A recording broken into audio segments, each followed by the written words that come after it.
Hi, welcome to Arty Crafty Alchemy. Today I have a quick project share.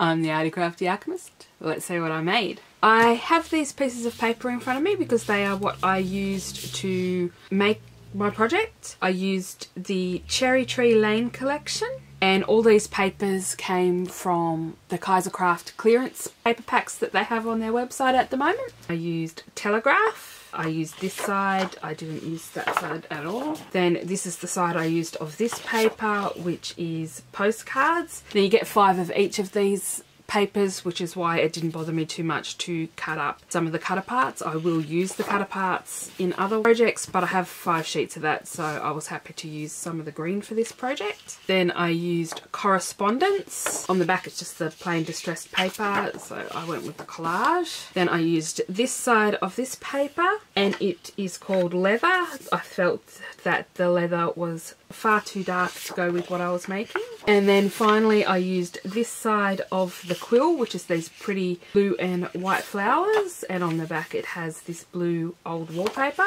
I did also cut the measuring tape off the Telegraph sheet of paper. I cut it off 3 of those sheets to use as well. And this is my project. It's a 6-straw Kaiser wooden piece. I've used the collage and the measuring tape on the top. Then I've also used the Telegraph sheet and the measuring tape down the side.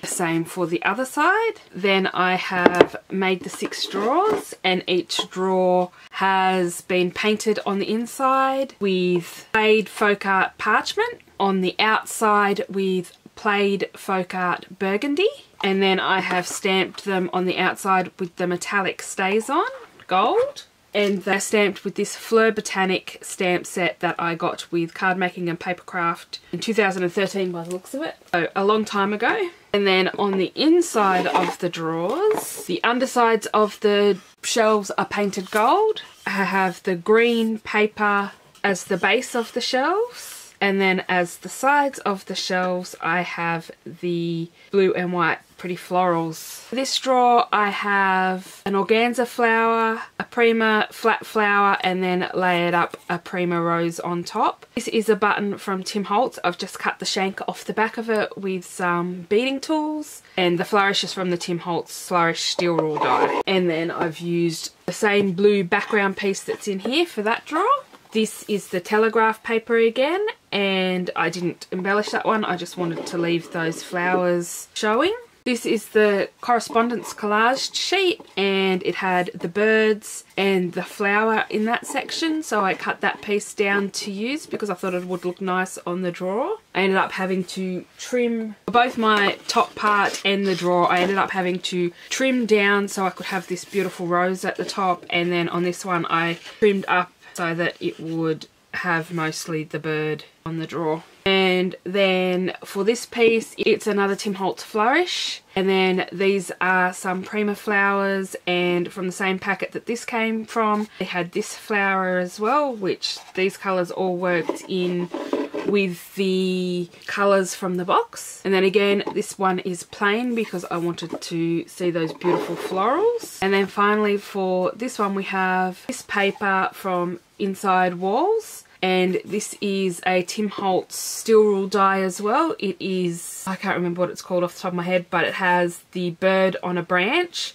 I have cut the branches up and then cut the bird off the branch and repositioned everything so that it would fit on the box nicely. And then that again is another Prima flower. All these Prima flowers that I've used actually came from a couple of Prima clearance boxes that I got years ago that had mostly flowers in them. It wasn't the ones like they do now where it's a lot of extra stuff. These ones had mostly flowers, so I've decided to pull out my flowers instead of hoarding them and start using them. So this is the first project that I have used them for. It took me a lot of time to make because I paint everything and then stamp it and make it all look nice. It takes me a very long time to make these. Hopefully I get faster at them, but we'll see how it goes. This is only my 2nd completed drawer set. I did make one for my mum a few years ago now, and she uses it all the time, but it was 9 drawers, and I'm not sure if they were quite this big, but they were close to it.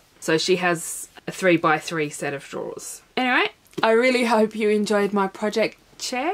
If you did, please don't forget to hit the like button, subscribe to see more content like this, and hit the bell notification to know when new videos come out. Thank you all for watching, and I'll see you all next time. Bye!